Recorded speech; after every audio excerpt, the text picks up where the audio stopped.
Today, we're going to be taking a look at the Cymatic Audio LP-16.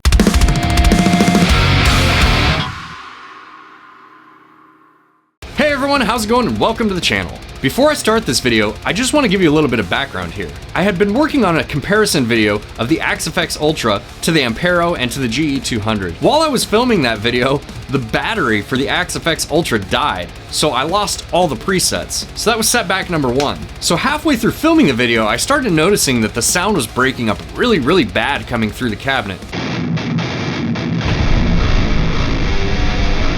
It turns out that the power amp that I was using died, and I'm actually in the process of getting it replaced right now, which was setback number two. So I have to apologize because I really wanted to release that comparison video this week and I've been working really hard on it, but with all these setbacks, I just did not have the time to finish it before I release on Monday. And I thought about not releasing a video on Monday, but that's not cool. I mean, I really appreciate all you guys subscribing to my channel, and I want to make sure that I have releases for you on Monday, so I decided to do this one instead, which in hindsight, I think is actually bringing more value to people because I think more people need to know about this product. Before we get started, if you like this video, please hit the like button and consider subscribing. I really appreciate it. That stuff really helps my channel out. It really pushes my videos a lot further. That in turn helps my channel grow. And if you want to engage with me, do so in the comments below.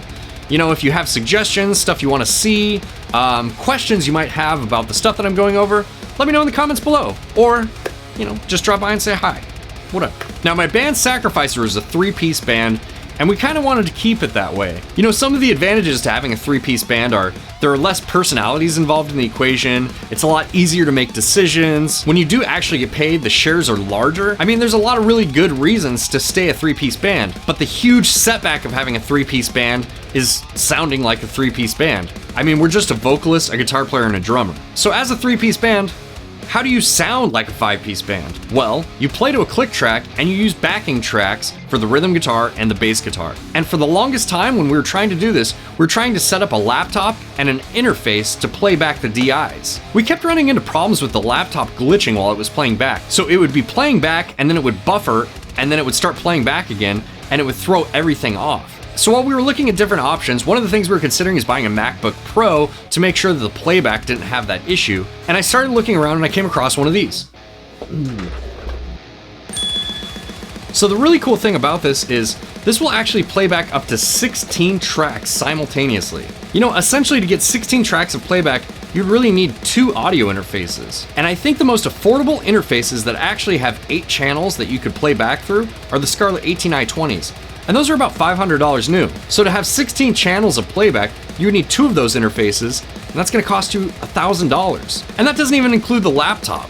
Depending on what type of laptop you can get, that could be another $1,000. So you're already at $2,000 just to be able to play back your DI tracks for live use. This thing costs $400. But the really big advantages to having something like this are you don't have to deal with a laptop and the operating system and the DAW. All of those things can have issues. Also, you can have driver compatibility issues with your interfaces. I mean, I can't even tell you how many times I've had driver issues with Windows and audio interfaces. Usually they can be resolved fairly easily, but when you're playing live, you don't have the luxury of troubleshooting and trying to figure that stuff out. So I'm really amazed that more people aren't using these things. I've seen larger bands that are using backing tracks recently, and they're still using laptops and audio interfaces. It's the weirdest thing. It's like, save yourself that hassle and the money, and potentially destroying your laptop while lugging it around on tour, and just get one of these things, man. So much easier. So let me talk about some of the other features on this thing that I don't really use. You actually have a headphone output up here with a volume control, and that will play back all the tracks that are playing. Then you have a foot switch control right here. The foot switch is cool because you can actually use a foot switch to control the playback, right? So maybe you want your drummer to be able to control the playback, but you don't trust him having this thing next to his kit. So you just give him a pedal, and then he can step on it and turn the playback on or off. There's actually 2 different modes that you can set the playback to with the foot switch.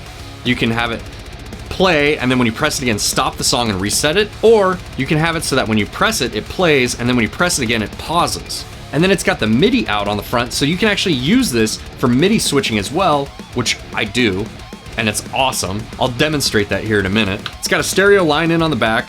Like I said, it's got 16 mono outputs for routing all your various instruments and your click track and all that. All the tracks that you use for playback are contained on an external USB, which isn't included with the unit, but you know, you can get an external USB for a few dollars. So you put all your tracks on an external USB, and you put that in to the front right here, and that's how you access all of your tracks that you're gonna play back. So in this video, what I'm gonna do is I'm gonna do a demonstration and play one of my band's songs while this is playing the backing tracks and doing all the MIDI switching for my pedal. Okay.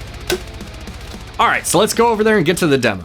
So let's talk a little bit about the way this is working. When I press play, it plays all of the backing tracks at the same time. Each backing track is routed to its own output. So I have the rhythm guitar on one output and the bass on another output, and then a click for the drummer on another output. At the same time all the backing tracks are playing, it's also sending MIDI commands. See, there's a little circle with an arrow pointing away from it down here on the bottom. And every time you see that circle turn black, it's actually sending a MIDI command via this MIDI cable into my Ampero. That MIDI command is either telling the Ampero to switch patches or to turn the effects on or off, or whatever other commands that you want to program into it. It's really flexible and it's super handy if you don't want to have to use your feet to switch patches or to turn the effects on and off. This is really cool because if your band already plays to a click track, you don't have to dance around on stage or worry about getting back to your pedal to change the effects. Assuming you have a wireless setup, you can basically roam the stage free and not have to worry about switching banks or turning your effects on and off when those parts come up in the song. It really just gives you a lot more freedom to focus on your performance live. All right, guys, I'm gonna have to use headphones on this one.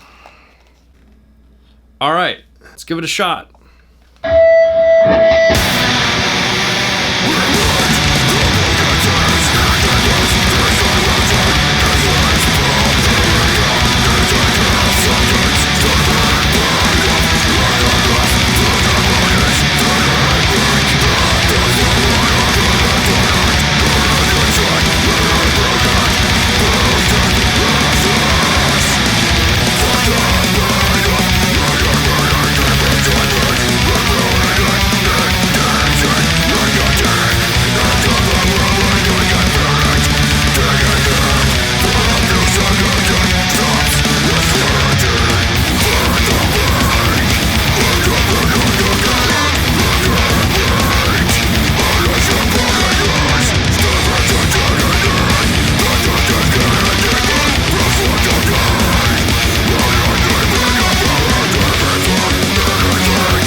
So if your band is comfortable playing to a click and using backing tracks and MIDI to switch your patches sounds like something that you're interested in, I would highly recommend one of these Cymatic LP-16 units. They're way more affordable than having to get a laptop and an external interface, and there's less complications involved with that because you're not dealing with an operating system, a separate piece of hardware. It's all self-contained in one unit. So anyways, that's it for the demo. If you guys want me to go into more detail on how to program the MIDI for the unit, I'd be more than happy to do that. Just let me know in the comments below. When I was programming the MIDI for this, it took me quite a while to learn how to do it because there's a lack of information out there on how to program one of these things with an Ampero. All right, I'm gonna cut back over there and wrap this guy up. So what do you guys think about the Cymatic LP-16? Is it a viable option for replacing your bass player? Let me know what you think in the comments below. And as always, if you like this video, please hit the like button and consider subscribing, and I'll see you next time. See ya!